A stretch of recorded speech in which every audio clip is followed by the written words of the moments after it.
Hi, everybody. I'm Casey Mitchell, Global Director and COPE Certified Health Coach through Take Shape for Life. I'm also a personal trainer and a club owner, and I'm talking to you today specifically about exercise. And this seems to be a confusing topic for a lot of people as it pertains to our actual 5-in-1 program and into our transition. But it really doesn't have to be, because all the materials are really out there to support, and you can educate and read them for yourself and see where exercise fits into your journey and what your goals are in this wonderful program, in this Take Shape for Life health coaching. So let's go ahead and just dive right in.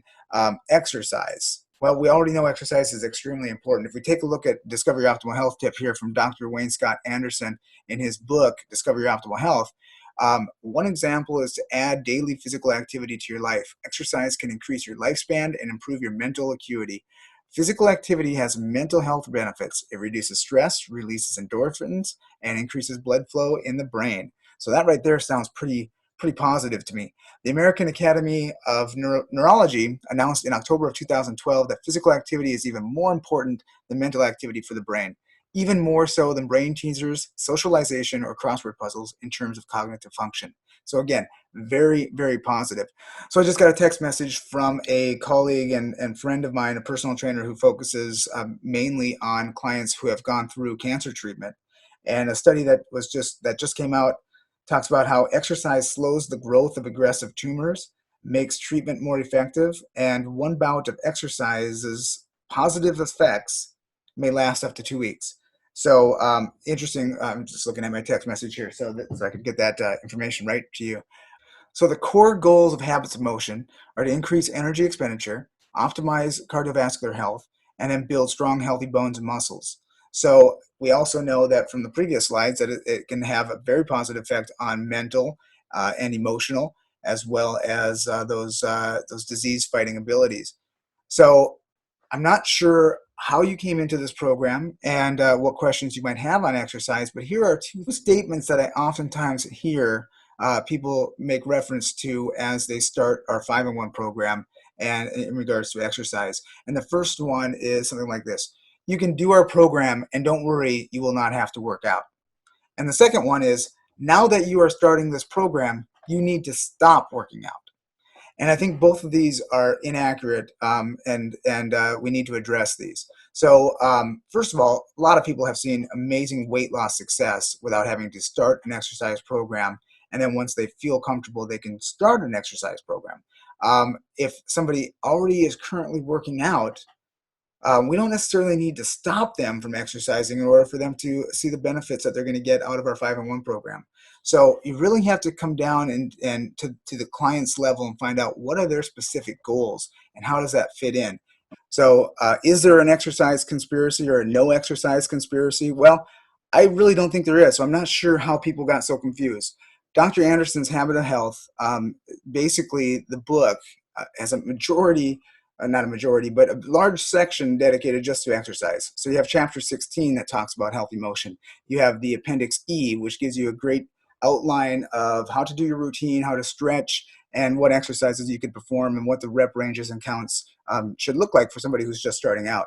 So Discover Your Optimal Health, chapter 14, and even the quick start guide, the very first document that people get when their food arrives. So if you only care about the scale, do not exercise. I mean, I'm telling you right now, if that's the only thing that you're worried about and you're not thinking about long-term success or how to maintain your weight once you accomplish it, and all you're worried about is how quickly that number on the scale can move, then I'm going to tell you straight up, don't exercise. If emotionally you can't handle it, you can't see the scale either plateau or maybe even go slightly up, depending on your current body fat situation. We'll get into that and who qualifies for this.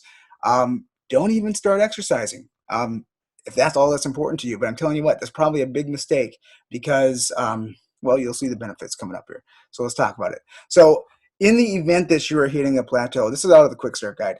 At some point, you may find that your weight loss slows down or seems to stop. If you notice you haven't lost any additional weight within a 2-week period, make sure of a couple things first. And basically the last one on here is exercise, because so many times I see people who are not following the program correctly and wanting to find excuses for something else. So make sure you're following your plan exactly, not skipping meals. sticking to your lean and green meal guidelines and weighing and measuring your portion sizes carefully. A lot of times the first thing I hear from people is that when I ask them, are you weighing and measuring your food? And they're like, well, yeah, I'm kind of eyeballing it. No, it's pretty straightforward. Weigh and measure your food so you know that your portions are correct, okay? That's probably going to be a bigger culprit. Understanding what we know about the percentages of how much exercise plays in. We all like to throw that slide around that exercise is only 20% as important as nutrition. So right here, focus on this first, because that's probably where you're goofing up. The little snack here, the little bite there is adding up and probably having more dramatic impact on your overall success on this program than exercise would be. So make sure you're drinking plenty of water, at least 8 glasses. We can get into that topic because it's really important once you start exercising to actually increase your water for the day. Pick the lowest carbohydrate vegetables from the green options list. When we're talking about getting into a low ketogenic state, if you choose all of the vegetables that have the higher percentage of carbohydrates, what's going to happen is you could, based on the ranges of what's going to help you fit into that or get into that fat burn zone, those ranges are going to be on that higher upper end. And for some people, and you'll see in later slides here, for some people, they may need to be in the lower category in order to actually get the complete benefits of the 5-in-1 program. So with that in mind, if you always stick with the higher carbohydrates, or you snack occasionally here and there, you just grab a bite of this and a bite of that, it's probably going to negatively impact your program. Skip optional snacks to further your carbohydrate intake, to further reduce your carbohydrate intake. There's a slide in here that will go over roughly the grams of carbohydrates that are in the program when done as is, and then what the grams of carbohydrates are when you add in all of the snacks that you can have that are outlined in the quick start guide. And then lastly, try a new form of exercise and add extra time or intensity to your current routine. Okay, they're actually suggesting adding more at this point. So we're taking a look if your exercise actually reflects your goals. Let's keep that in mind. If your goal is to get lean and trim, you're probably not doing a powerlifting routine, okay, or a bodybuilding type of routine. Although can argue that on a scientific level too. So let's just move forward here. Exercise is a necessary part of losing weight and maintaining your weight loss. If you do not currently exercise, we recommend waiting 2 or 3 weeks before you begin an exercise program. Start an exercise program slowly and gradually increase the time and intensity as your body allows. Choose an activity that you enjoy and you can stick with. Most of our clients find walking to be the easiest activity to incorporate into each day. Start with a 10-minute walk. You can also dance, swim, walk the dog, take the stairs, go to the gym, or perform any activity that you enjoy and are able to do. Refer to the Take Shape for Life exercise guide for more tips.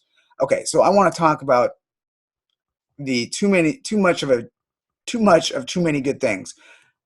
If you haven't started exercising yet and you had this idea that now you want to get in the best shape of your life, so you decide that you're going to stop smoking, quit drinking, stop eating chocolate, start working out, and go on the 5-in-1 plan and start getting more sleep. Okay, all these areas of focus for you that you haven't done in the past.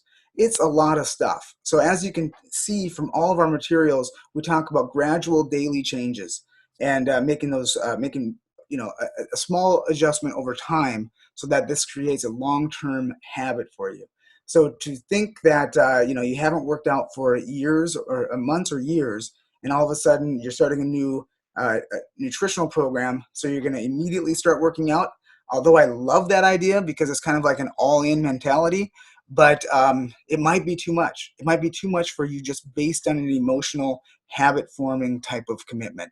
And then making sure that somebody talks to you specifically, and probably your health coach, about how this fits into your life long-term, not just when you accomplish your goals. So we often have this opposite challenge. So kind of to give you an understanding of how I know this information or why I know that this works is because people come to us first for exercise, and they're actually working out while they're getting ready to start their program. Okay, so generally what we see, and we see a very high percentage of these people who have been working out religiously, They're working out probably with the correct intensity, especially if they're already working out in our facility and with one of our personal trainers, but they're frustrated with their actual weight loss and making those adjustments to their body. We have people who are already exercising a lot, and then they get on program. So I spent 20 years of my life trying to help people get started on an exercise program. Why in the world would I tell somebody to stop? Okay, especially if these people already have this habit. So going back to too much of a good thing, this is not overwhelming to them. They already have an exercise routine. We're just adding the supplement or the nutritional component to it. So again, it's not overwhelming for them. They're already part of it. So when you're comparing apples to apples, a majority of our clients that start after exercise versus somebody in the outside world who hasn't been exercising, these are completely different clients. So if you currently exercise, we recommend cutting your exercise program in half for the first 3 weeks to adjust to the new calorie level. Afterward, you can increase the time and intensity of your exercise plan. Listen to your body and only do what it allows. If you feel lightheaded or faint, stop your exercise and take a rest before you resume. Fluid intake is important when you exercise. You may find that you need additional water on those days, especially if it's hot outside. Okay, so let's address that real quickly here. First of all, if you feel lightheaded or faint, again, depending on your exercise and your fitness goals, you may take yourself to that level of lightheadedness or faintingness almost every time you work out. I know I do. And I would feel that way whether I'm on 5 and 1 or 3 and 3 or just doing pizza and hot dogs. No matter how I would eat, I'd feel more lightheaded if I ate that versus what I normally do. But I take my workouts to that extreme every single time. So this is not just an indicator that somebody is doing 5 and 1 and they need to stop. Okay, people do get lightheaded and faint. They don't actually faint, but they could feel faint after exercising or exercising, especially in high intensity. It's just something that just happens. So understanding your body becomes the most critical advice here. You got to take a look at that. You got to say, can I take it to this level? Was I a former collegiate athlete and I know what it feels like to take it to this level? Was I a mountain climber in the past and I know what it feels like to work through this feeling? That is probably the most important thing. If you're new to exercise and you feel that way, even when people start exercising and they feel that burn or that pump in their muscle, they refer to it as pain until you get the communication and the terminology down correct with your clients. They don't understand that it's something that might be normal. So listen to your body. And if you really want to get technical about it, if we look at reducing your exercise in half, what does that look like to the person? Is that if they're going 6 days a week, does that mean now go 3? If they're going at 100% intensity, that means go 50% intensity. If that means they're doing 10 sets of exercise, they should be doing 5 sets. I think that is one of those things that you have to decide based on your body. And if you stop, challenge, and choose, and ask yourself, is what I'm doing right now, is this going to help me accomplish my goals? And it is, then stick with it. If you feel like it's not, then you got to back up. You got to understand your own body goals and commitment. So exercise. Who and when should someone start exercising? What should their meals be adjusted to, if they need to be adjusted at all? And 4 and 2, good idea? It depends. A lot of people ask questions about 4 and 2, and I'll kind of get into the science of that. Do you already have an exercise habit? Do their long-term goals require physical readiness? So what that means is if somebody decided that they wanted to lose 30 pounds because they have a 5K race event coming up, then telling them not to exercise in that process is going to set them up for failure on their 5K. Okay, they need to have some kind of physical preparedness to get ready for the event that actually motivated them enough to make a commitment to getting healthy. So do they despise all forms of physical movement right now? Some people are extremely uncomfortable. They have inflammation, they have joint pain. They're not ready for exercise and they despise it. So we can meet them where they are and they don't have to start exercise yet. So it's pretty simple.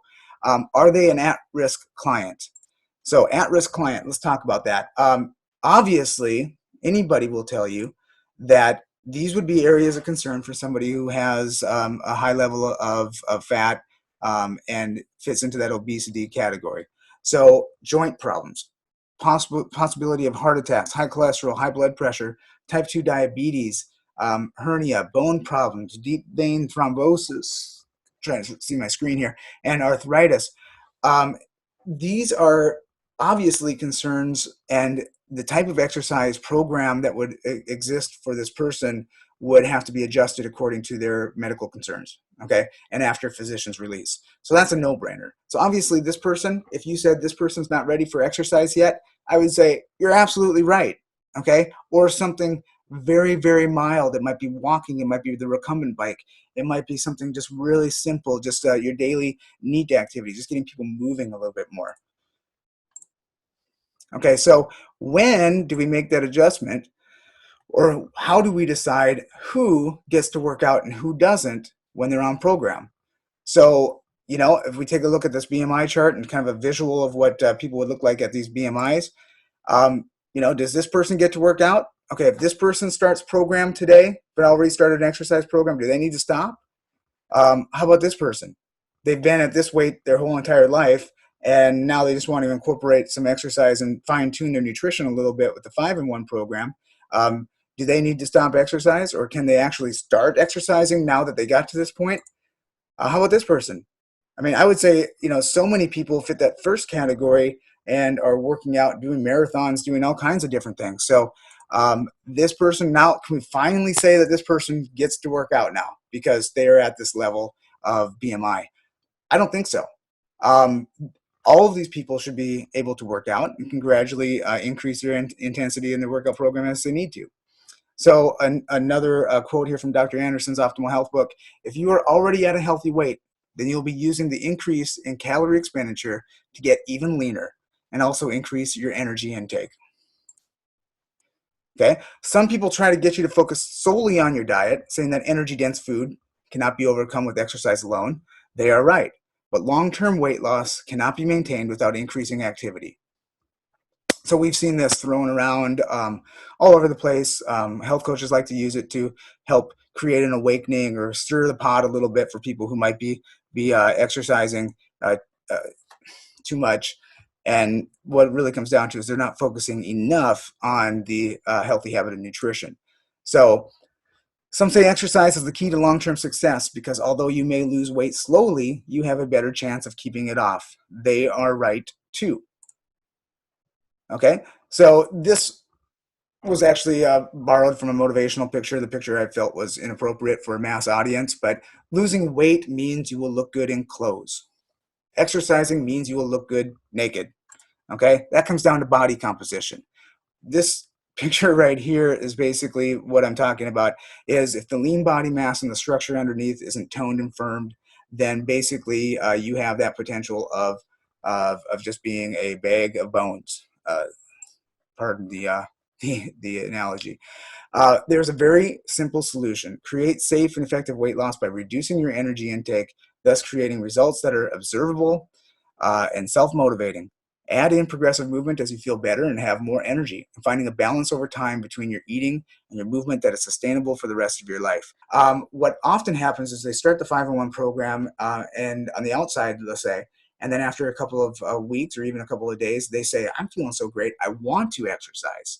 And that's a great time. We want to take advantage of that. That's that observable and self-motivating, intrinsic motivation that we want. We do not want to snuff that. If they are ready to get going, let's get them going on an appropriate program to get them moving forward. So it's all right in the materials. Dr. A's Habits of Health, Chapter 16, Appendix E, Discover Your Optimal Health, Chapter 14, Quick Start Guide. It's all in there. Everything beginners need to know, and even advanced people, are in the materials. Trust Dr. Anderson and your Habits of Health system. Okay? Dig in there and take a look at it. These are all quotes directly out of the books.